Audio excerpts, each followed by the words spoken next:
hai đầu vây ban chỉ anh một nơi không bận tục rồi bỏ mình slap tiền dục chơiแบบนี้chui phong sấy chuột ní trong à rọc nhom hài anh ní chập lên côn pro nhom phèm nẹt sấy no mình chỉ tràn một tam chập nhomได้chỉ nẹtรถកិច្ចខ្លួនប៉ុន្តែតើអ្នកស្រីដឹងទេថាកូនប្រុសអ្នកស្រីកំពុងតែលួចមកកាយទ្រព្យសម្បត្តិនៅក្នុងបន្ទប់របស់មនុស្សស្លាប់នៅពេលនេះអ្នកស្រីមកថាខ្ញុំជាឃាតប៉ុន្តែតើជាអ្នកណាដែលហ៊ានលួចចូលមកកន្លែងកើតហេតុនៅកណ្ដាលអធាតបែបនេះអញហ៊ានគំរាមខ្ញុំឬ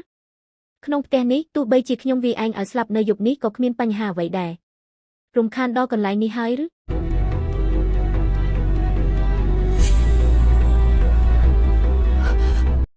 កូនអើយស្រីអប្រិយម្នាក់នេះ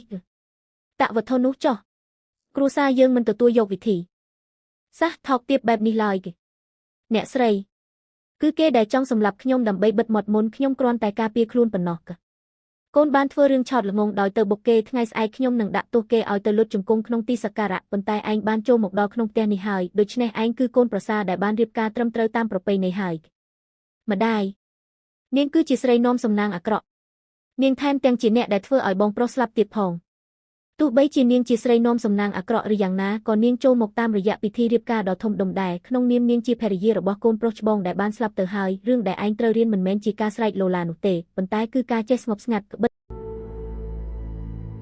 បិតបាំងទ្វារឲ្យចិត្ត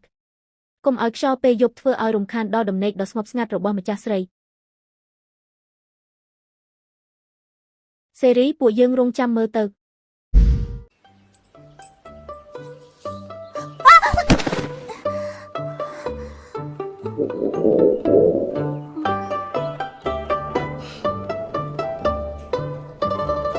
សំបីតែការលាក់ជើងក៏មិនចេះដែរនៅហ៊ានតាមដានអ្នកអតីតទៀតស៊ីឲ្យឆ្អែតសិនទើបមានកម្លាំងតាមដានបន្តលោកស្រីអ្នកល្អណាស់លោកស្រីមើលកាក់ថ្នាំនេះទៅធ្វើអ្វីថ្នាំរបស់អ្នកធំគឺត្រូវបានដាំពីបន្ទប់ថ្នាំនៃទីធ្លាខាងលិចថ្នាំទាំងអស់ក្រៅពីអ្នកគ្រប់គ្រងគឺមានតែម្នាក់ទេដែលទៅទីនោះជារៀងរាល់ថ្ងៃដើម្បីរៀបចំថ្នាំអ្នកអតីតតែសោះគឺមិនអាចប៉ះវាបានឡើយ